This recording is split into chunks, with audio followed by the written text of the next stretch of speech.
being an NBA player is already hard enough and it's an accomplishment on its own. But being a white NBA player is like being a bird who no one thinks can fly. It's weird because you're in the NBA and you're regarded as one of the best players in the entire world, but yet no one really respects you. Being a white player in the league, you always have to prove that you belong. This happens all the way from AAU when you go play a white team and you're overlooking them, to pick up basketball, to college, to high school, or high school to college, pardon me.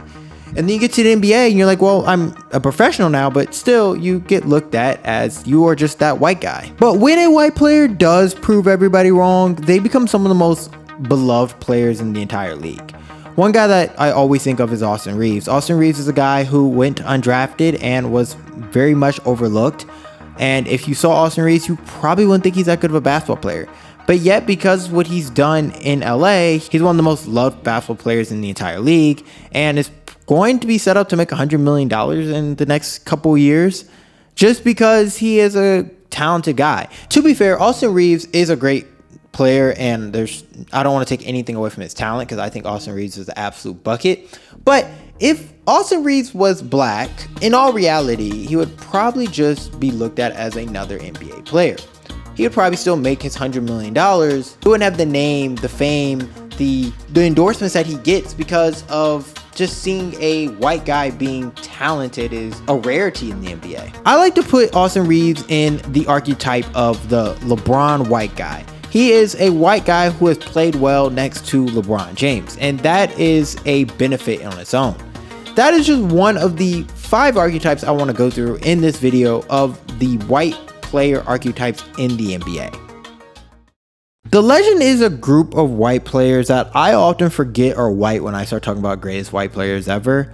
And it's not because I don't think like, oh, Larry Bird is not white. No, it's more so that they're just so good and they're so engraved into my brain as legends that I forget that they're white guys. Larry Bird, in my opinion, is the greatest white player to ever touch a basketball. This is a guy who's going toe-to-toe with Magic Johnson and Michael Jordan. He was up there with the greats. He was that good, and he was scary too.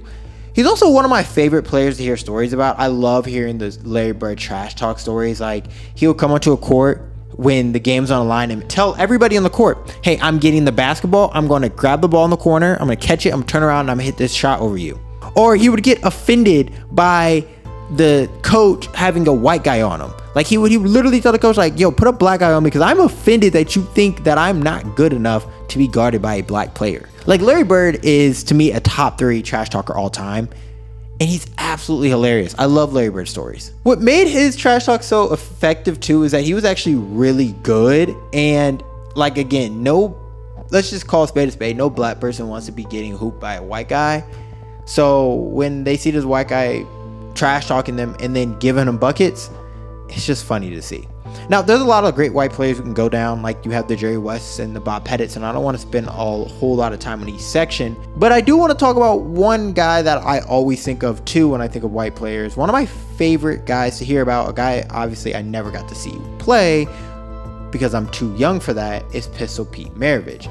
Now, Pistol Pete is he's like the Wilt Chamberlain for white people. Let's just put it that way. And the only difference is we have seen footage of Pistol Pete do some of the great things. We still have never seen Wilt score 100 points on film. We have everything, but Wilt, I'm going to ask AI if they can find that video for me. That's a whole different discussion. But Pistol Pete is like a legend. There's actually a guy at my church, this older white guy. He was actually a ball boy for Pistol Pete back when he was like 14, 15. And every Sunday, he always tells me these stories about Pistol Pete. And just the excitement on his face when he talks about Pistol Pete, I could tell that Pistol Pete was he was like that. Like the stories of him dribbling the ball while his dad is driving the car to practice his ball handling skills. Like, they basically said Pistol Pete was doing street ball moves before the term street ball was officially a thing. He was like Kyrie Irving. More to the story is Pistol Pete was like that. This archetype of white guys are really just people who laid the foundation for the NBA and what it is today, and also laid the foundation for all the other white guys we're going to talk about going forward. If you ever played AAU basketball, you know this archetype of white player. These are the players that you wake up on 9 a.m. on a Saturday morning to go to the gym, to play this team, and all of a sudden you just see a team full of white players. And you know it's going to be one of two things. They're going to be really bad or really good. Now, the defense, regardless, is probably going to be terrible because you're going to be able to run by them. But they're not going to miss a single shot. Like, they're going to pass the ball around and literally not miss a single shot. And they will run you off the court because you're shooting these layups at the rim and they're over here knocking down 3-pointers from Curry range. This is the prototypical white hooper. Most of the white hoopers that you ever see at like a pickup game or somewhere are this archetype, which is the shooter. The guy who comes to my head is always JJ Redick. He's one of the most elite shooters that I think we've ever seen, especially as a prototypical white guy. I mean, this guy went to Duke. He was the Duke white guy too, who was killing everybody, and then came to the league and was one of the best just off the ball, curl, knockdown 3-point shooter we've ever seen. He's had also probably one of the best careers of a shooter we've ever seen in the NBA, not just white, like purely just a shooter. As far as a guy who was elite in college, elite in the NBA, then went on to have a great podcast, had an ESPN career, now is a coach for Los Angeles Lakers. Like, he's had a great NBA career. I think the prototypical career you would want to be as an NBA player for someone that also has a great career after retirement. Another one of my favorite white shooters has to be Kyle Korver. I love Kyle Korver. He's very similar to JJ Redick. He's super good at coming off screens. I actually think he's the best when it comes to off-ball jump shooting. His ability to set his feet before he shoots, no matter where he catches, is amazing. I always remember 2018 Kyle Korver. He easily could have fit in the LeBron guy archetype because, man, he was so good that year. LeBron just needed somebody to do anything, honestly, and Kyle Korver was that knockdown shooter. I love Kyle Korver in that year. But I think if you really think about Kyle Korver, he really made a name for himself back in Atlanta and also in Philadelphia. Atlanta was when he made the All-Star team. It was that year where Atlanta was just really good and they lost in the first round. It was the Jeff Teague, Al Horford year. And he was a beast that season. And then in Philly, he was making 200 plus threes in 2005. Like 2005, making 200 plus threes is insane. He was that good. I love watching Kyle Korver just run off screens and knock down a three. Like, he was elite. But yeah, the white shooter is kind of the staple in the NBA. If you're white, you probably should know how to shoot the basketball. There's very few white guys in the league, regardless if you're a center or a point guard, that can't shoot. And if they don't, then they're probably our next archetype, which is the grit guy. Now, in honor of the two teams that made the NBA Finals this year, I think we're going to focus on their roster because both of them had a grit guy who did the dirty work for them. For the NBA champions, the Oklahoma City Thunder, that was Alex Caruso, who is arguably the best white defender in the NBA. Alex Caruso is just a pest. He suffocates the opposing guards. He's always in the passing lanes. And he knocks down timely threes. Now, I loved Caruso when he was on the Lakers. He helped us win a championship in 2020. And to all you people that said that Alex Caruso, we overhyped Caruso, no. You see how good he is. He was great in Chicago and he's great in OKC. Caruso is really that guy. He's always been this player. Like, he will dive for every loose ball. He will guard the hardest player. Like, Caruso is amazing. And he's never really been a great offensive player. He's never been a great shooter. He's athletic, but he's not a guy you rely on to get a bucket. You rely on Caruso to do all the other things on the court. Now, that's a little different than the Pacers grit guy, TJ McConnell, who actually was a pretty good bucket getter. I mean, I have to think about Game 7 when he was torching the Thunder in that third quarter. I was hoping he was going to drag them all the way back. But Game 3 would probably be the game most people remember, because in Game 3 was when I think he had like 4 steals, something like that. And he was just getting all these inbound steals, and he literally changed the game every time he came in. He was insane. I loved him in the finals. And TJ is a grit guy who also can score and can play make a little bit, but at his core, he's a grit guy. At his core, he's a guy who can score 5 points a game and still impact the game in wonderful ways. So I love TJ McConnell, and him and Caruso are really grit guys, and they're the reason why both those teams made the NBA Finals. Like, obviously the stars are stars, but without TJ, without Alex Caruso, I don't know if both those teams are in the NBA Finals, especially not the Pacers. So for a league that is built on stars, you need these grit guys, and sometimes it's perfect for a white player to fit into his role if they really can't score or if they're undersized. Much like the legends, I always forget that the Europeans are categorized as white players, especially because like they're not American white, so I don't really categorize them under that. But there's always the best white players in the NBA. I mean, literally the best player in the entire world is a European white guy in Nikola Jokic. He has honestly reshaped the way we look at centers in the NBA, and he's going to go down as a top 5 center of all time. I don't care what you think. Nikola Jokic is in conversation for top 5 center of all time. He's that good. Now, the game is more foreign than ever before. I think it's something like the last 6 MVPs have all been foreign, even with Shea being a foreign guy this year. And that's really thanks to the Europeans coming over and changing the game. The earliest to my memory I can always think of is Dirk and Manu Ginobili. They were just the like blueprint to me of what a European player is. I mean, Manu was so influential in the NBA that we even named the Euro step after him. It doesn't have his name, but like he was so good at the Euro step that we called it the Euro step because of Manu Ginobili. Now, European whites are often labeled as soft, and a lot of times teams look over them because, especially during the draft, Europeans are really hit or miss.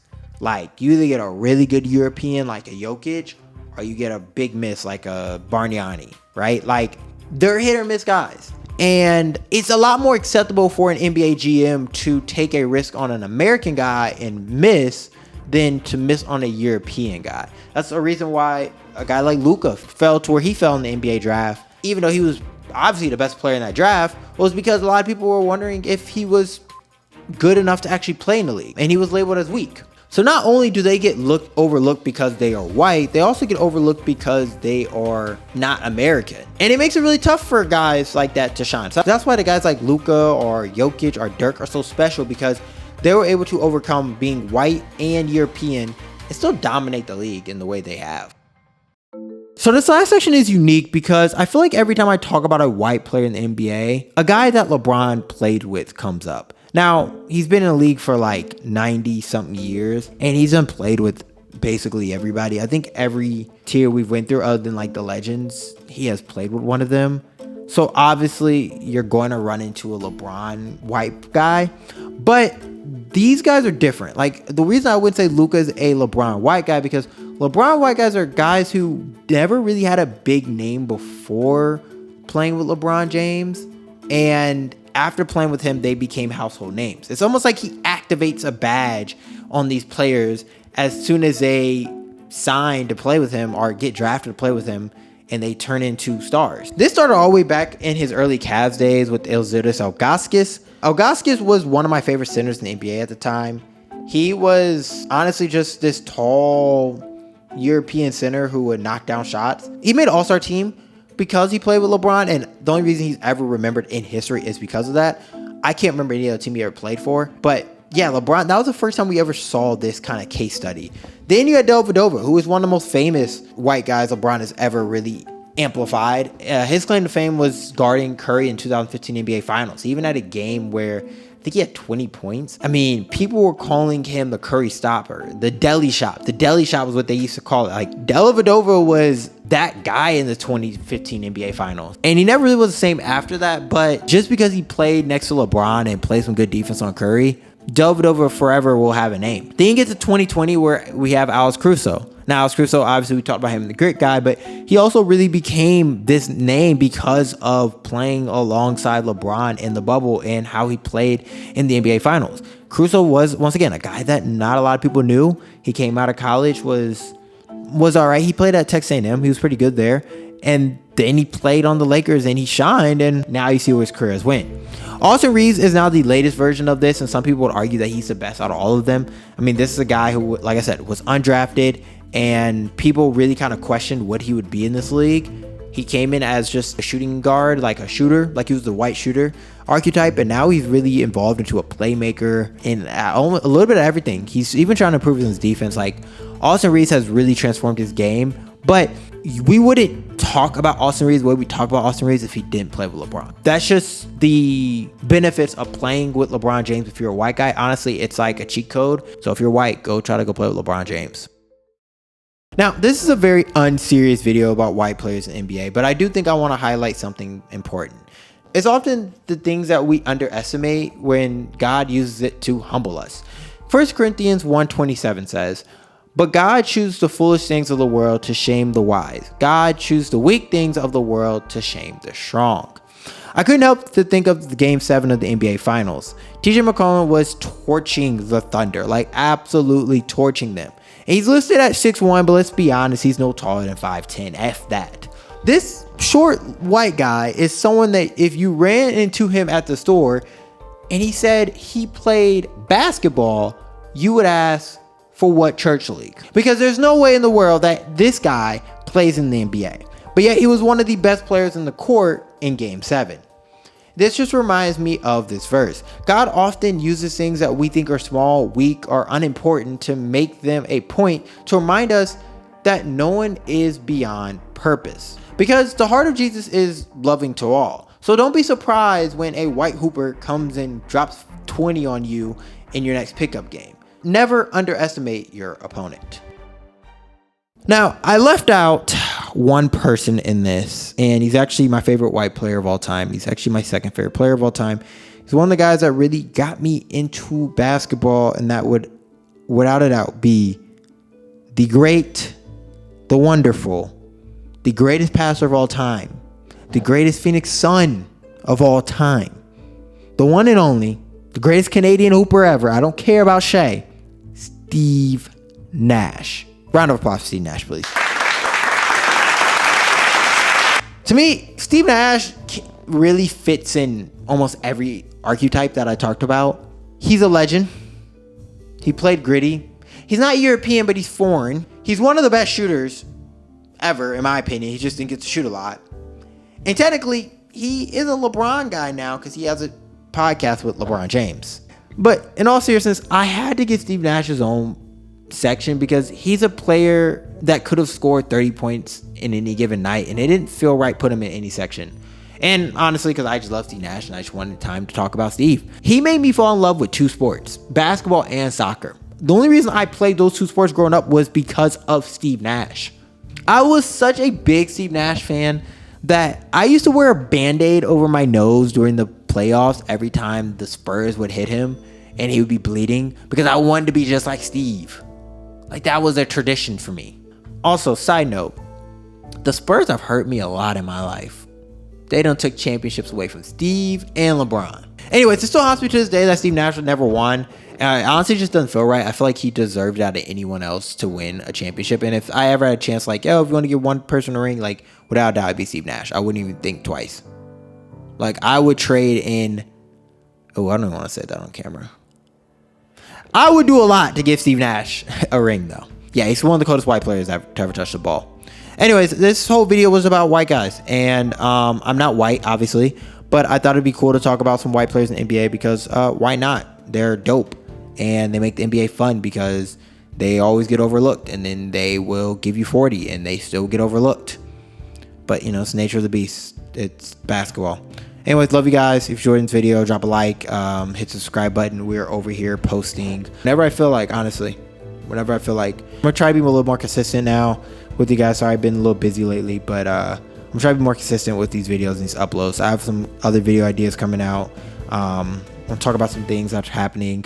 Look forward to that. Make sure you hit the subscribe button. Make sure you hit that bell. Love you guys. And as always, God bless.